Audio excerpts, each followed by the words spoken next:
नमस्कार साथियों। दोस्तों, जिस पेंशन का इंतज़ार हम 1 मार्च 12 बजे तक कर रहे थे, जिस लाखों के एरियर के सपने हमें दिखाए गए थे, उस पर एक बार फिर सरकारी तंत्र ने पानी फेर दिया है। बहाना क्या बनाया गया है कि होली की छुट्टियां हैं, इसलिए मामला आगे बढ़ा दिया गया है। मतलब साफ है, सरकार ने फिर से बुजुर्गों के साथ भद्दा मजाक किया है। अब तो वाकई भगवान ही मालिक है कि ये पेंशन कब आएगी। मोदी जी, क्या छुट्टियां सिर्फ गरीबों और बुजुर्गों के हक के लिए होती हैं? जब उद्योगपतियों के करोड़ों के लोन माफ करने होते हैं, तब तो आधी रात को भी बैंक खुल जाते हैं। लेकिन जब एक ईपीएस 95 पेंशनर के घर में होली का दिया जलना था, तो आपको सरकारी कैलेंडर याद आ गया। क्या हमारे बुजुर्गों का पेट इन छुट्टियों से भरेगा? कमांडर अशोक रावत जी ने जिस मीटिंग में 1 मार्च की डेडलाइन तय करवाई थी, क्या प्रशासन ने उसे कागजों में ही दफन कर दिया? उन काली फाइलों का क्या हुआ जिनका डर सरकार को दिखाया गया था? क्या सरकार को ये लगता है कि छुट्टियों का नाम लेकर वो इस आक्रोश को दबा देगी? ये सिर्फ देरी नहीं है, ये उन करोड़ों बुजुर्गों के विश्वास की हत्या है जो टकटकी लगाए अपने मोबाइल के मैसेज का इंतजार कर रहे थे। अगर सरकार को लगता है कि पेंशनर्स अब शांत बैठकर अगली तारीख का इंतजार करेंगे, तो ये उनकी सबसे बड़ी भूल है। हमने कहा था कि अगर 1 तारीख को पैसा नहीं आया, तो 4 मार्च को खून की होली और लठमार होली होगी। अब चाहे बैंक बंद रहें या मंत्रालय, पेंशनर्स का गुस्सा अब बंद नहीं होगा। अगर छुट्टियां खत्म होने के तुरंत बाद पैसा नहीं पहुंचा, तो चक्का जाम इतना भयानक होगा कि सरकार को संभालने का मौका नहीं मिलेगा। सुन लो दिल्ली के हुक्मरानों, ये जो होली की छुट्टियों का झुंझुना तुम हमें थमा रहे हो, ये राफेल की रफ्तार से बीते पेंशनर्स के गुस्से का शोर बन चुका है। मोदी जी, जब चुनाव के प्रचार के लिए रैलियां होती हैं, तब तो कोई छुट्टी नहीं होती। जब उद्योगपतियों के करोड़ों के घोटाले दबाने होते हैं, तब तो सिस्टम कभी नहीं सोता। लेकिन जैसे ही 1 मार्च को 7,500 प्लस डीए और 11 साल का एरियर देने की बात आई, तो आपको बैंक की छुट्टियां याद आ गईं। ये बहाना नहीं, ये करोड़ों बुजुर्गों की पीठ में घोंपा गया खंजर है।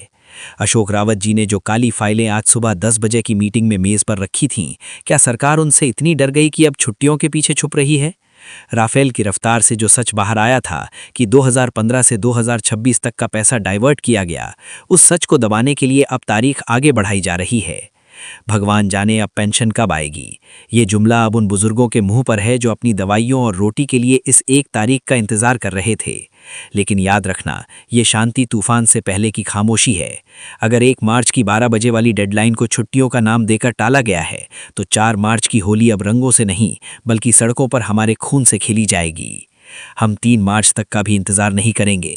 अगर 1 तारीख की रात तक खातों में पैसा नहीं पहुंचा, तो 2 मार्च का सूरज चक्का जाम के साथ उगेगा। हम अपनी लाठियां उठाएंगे और वही लठमार होली खेलेंगे जिसकी चेतावनी हमने पहले ही दे दी थी। अब ना कोई बहाना चलेगा और ना कोई अगली तारीख मिलेगी।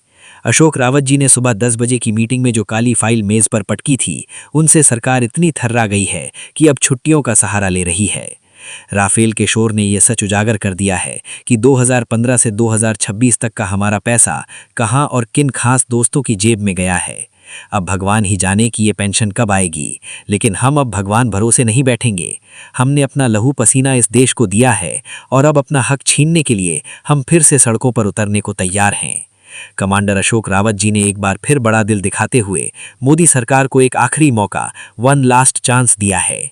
आज की मीटिंग में होली की छुट्टियों का बहाना बनाने वाले अफसरों को अशोक रावत जी ने साफ कह दिया है, हमें तुम्हारी छुट्टियों से मतलब नहीं, हमें करोड़ों बुजुर्गों के चूल्हे जलने से मतलब है। अगर इस आखिरी मौके को भी सरकार ने गंवाया, तो 2015 से 2026 तक के लाखों रुपए के एरियर का हिसाब सड़कों पर खून से होगा। अशोक रावत जी के पास जो काली फाइलें और उद्योगपतियों के घोटालों का कच्चा चिट्ठा है, उसे उन्होंने अभी दबा कर रखा है। ये मौका सरकार के लिए अपनी साख बचाने का आखिरी रास्ता है। राफेल के शोर की तरह ये खबर फैल जानी चाहिए कि अगर 1 मार्च की डेडलाइन छुट्टियों की भेंट चढ़ी, तो अशोक रावत जी वो सच उजागर कर देंगे जिससे पूरी सरकार हिल जाएगी। 7,500 प्लस डीए और 11 साल का एरियर अब जुमला नहीं, हकीकत बनना ही होगा। सरकार ये ना समझे कि मौका देने का मतलब हम डर गए हैं। ये मौका इसलिए है ताकि आप अपनी गलती सुधार सकें। अगर इस आखिरी मोहलत के बाद भी बैंक के खातों में पेंशन क्रेडिटेड का मैसेज नहीं आया, तो याद रखना 4 मार्च की होली खून की होली ही होगी। हम अपनी लाठियां तैयार रखेंगे और वही लठमार होली खेलेंगे जिसकी गूंज संसद तक जाएगी। अब ना कोई भगवान भरोसे बैठेंगे और ना छुट्टियों के भरोसे। हम अपनी जवानी देश को दे चुके हैं। अब अगर बुढ़ापे में हक नहीं मिला, तो हम अपना लहू बहाने से भी पीछे नहीं हटेंगे। मोदी जी, आपने उद्योगपतियों की तिजोरियां भरने के लिए करोड़ों बुजुर्गों को तिल तिल मरने के लिए छोड़ दिया। अशोक रावत जी के पास मौजूद वो काली फाइलें चीख चीख कर आपकी सरकार की गद्दारी बता रही हैं। आपने हमें पागल बनाया, हमें फाइलों में उलझाया, लेकिन अब और नहीं। अगर 3 मार्च की रात तक पैसा नहीं पहुंचा तो 4 मार्च को पूरा हिंदुस्तान जल उठेगा। ये चक्का जाम नहीं, ये पेंशनर्स का आत्म बलिदान आंदोलन होगा, जिसकी जिम्मेदारी सिर्फ और सिर्फ सरकार की होगी। जब एक बुजुर्ग का सब्र टूटता है तो कुदरत भी कांप उठती है। हम लाठियां खाने को तैयार हैं, हम जेल जाने को तैयार हैं और हम अपना खून बहाने को भी तैयार हैं। अगर इस होली पर हमारे घर में खुशियां नहीं आईं तो हम सड़कों को अपने खून से लाल कर देंगे, लेकिन आपका अन्याय अब बर्दाश्त नहीं करेंगे। अशोक रावत जी का एक ही नारा है, हक दो या हमें खत्म कर दो। अब समझौते की मेज नहीं, अब सीधे हक का फैसला होगा। अशोक रावत जी ने आपके सामने जो शर्तें रखी हैं, उन्हें कोई साधारण मांग मत समझिए। ये करोड़ों बुजुर्गों की बद्दुआ और गुस्से का सैलाब है। आपने उद्योगपतियों की जेबें भरने के लिए हमारे हक के पैसे का जो घोटाला किया है, उसकी एक एक लिस्ट अब हमारे पास है। अगर 3 मार्च तक 7,500 प्लस डीए लागू करने का नोटिफिकेशन और 11 साल का एरियर सामने नहीं आया तो 4 मार्च का सूरज आपकी सरकार के लिए सबसे बड़ी मुसीबत लेकर उगेगा। हम अब पुतले जलाकर अपना समय बर्बाद नहीं करेंगे। अगर इस बार गद्दारी हुई तो पूरा देश चक्का जाम देखेगा। रेल रोकी जाएगी, सड़कों पर लाशें बिछ जाएंगी, लेकिन एक भी गाड़ी का पहिया नहीं घूमने दिया जाएगा। आपने हमें सालों तक फाइलों के नाम पर पागल बनाया, अदालतों में तारीखों के नाम पर भटकाया, लेकिन अब अशोक रावत जी की ब्लैक फाइल खुलेगी और आपके उन खास उद्योगपतियों के नाम उजागर होंगे जिन्हें हमारा पैसा खैरात में बांटा गया। फिर देखते हैं कि आप जनता को क्या जवाब देते हैं, जो आज तक कभी नहीं देखा गया। मोदी जी, आपने उद्योगपतियों की फाइलें तो रातों रात साफ कर दी, परंतु वृद्धजनों की पेंशन पर प्रत्येक बार अपना वक्तव्य बदल पड़ दिया। अशोक रावत जी ने स्पष्ट कर दिया है कि यदि इस बार भी सरकार ने अपनी वही पुरानी प्रवृत्ति दिखाई और वचन से विमुख हुई तो वे मौन नहीं बैठेंगे।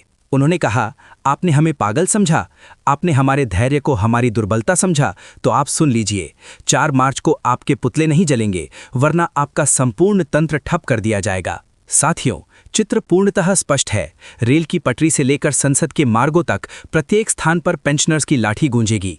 अशोक रावत जी के पास जो आपके अंधकारमय कारनामों की फाइल है, वो अब खुलने के लिए पूर्णतः तैयार है। यदि 3 मार्च की रात्रि तक धन नहीं आया तो 4 मार्च की प्रातः वो फाइल भी खुलेगी और पेंशनर्स का क्रोध भी फटेगा। हम वे वृद्धजन हैं जिन्होंने इस देश का निर्माण किया है, इस देश को सींचा है, और अब हम अपनी लाठियों से अपना अधिकार लेना भी जानते हैं।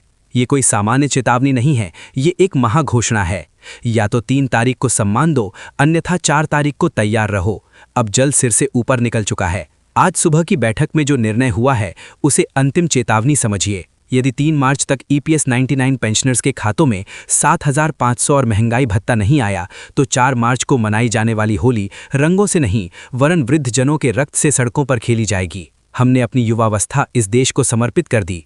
अब यदि वृद्धावस्था में हमें हमारा अधिकार नहीं मिला तो हम अपना रक्त बहाने से भी पीछे नहीं हटेंगे। मोदी जी, आपने उद्योगपतियों के कोष भरने के लिए करोड़ों वृद्धजनों को संघर्ष करने के लिए छोड़ दिया। अशोक रावत जी के पास उपस्थित वो अंधकारमय फाइलें चीख चीख कर आपकी सरकार के पनप रहे विश्वासघात को बता रही हैं। आपने हमें पागल बनाया, हमें फाइलों में उलझाया, परंतु अब और नहीं। यदि 3 मार्च की रात्रि तक धन नहीं पहुंचा तो 4 मार्च को संपूर्ण हिंदुस्तान दहक उठेगा। ये केवल चक्का जाम नहीं होगा, ये पेंशनर्स का आत्म बलिदान आंदोलन होगा, जिसकी संपूर्ण जिम्मेदारी केवल और केवल सरकार की होगी। जब एक वृद्धजन का धैर्य टूटता है तो प्रकृति भी कांप उठती है। हम लाठियां खाने के लिए तैयार हैं, हम कारावास जाने के लिए तैयार हैं और हम अपना रक्त बहाने के लिए भी तैयार हैं।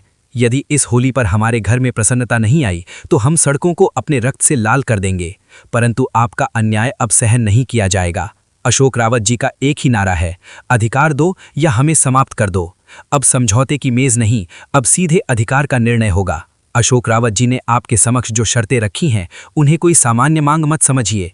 ये करोड़ों वृद्धजनों का अभिशाप और उनके क्रोध का प्रलय है। आपने उद्योगपतियों की जेबें भरने के लिए हमारे अधिकार के धन का जो अपहरण किया है, उसकी भांतियों की जेबें भरने के लिए एक एक सूची अब हमारे पास है। यदि 3 मार्च तक 7,500 और महंगाई भत्ता लागू करने की अधिसूचना और उसकी राशि आपके खाते में नहीं आई तो 4 मार्च का सूर्य आपकी सरकार के लिए सबसे बड़ी संकट लेकर उदय होगा। हम अब पुतले दहन करके अपना समय व्यर्थ नहीं करेंगे। यदि इस बार विश्वासघात हुआ तो संपूर्ण देश चक्का जाम देखेगा। रेल रोकी जाएगी, सड़कों पर शव बीत जाएंगे, परंतु एक भी वाहन का पहिया नहीं घूमने दिया जाएगा। आपने हमें वर्षों तक फाइलों के नाम पर पागल बनाया। न्यायालयों में जिंदगी दरअसल एक 12 अंकों पर भारत दो सकती है, मदनों पर भारत करेगी। मंत्री नेम की पाला कर दिया, मंत्री नेम की पाला कर दिया, मंत्री नेम की पाला कर दिया। आपने पाला कर दिया, तिथियों के नाम पर भटकाया, परंतु अब अशोक रावत जी की काली फाइल खुलेगी और आपके उन विशेष उद्योगपतियों के नाम इंडिया पाथ क्लियर पश्चात देखते हैं। This is a defining moment for our unity and resolve our future. Let us move forward with strength. करो एक ही मांग, एक ही नारा, पुरानी पेंशन हक हमारा। My dear pensioners, your voices have been heard.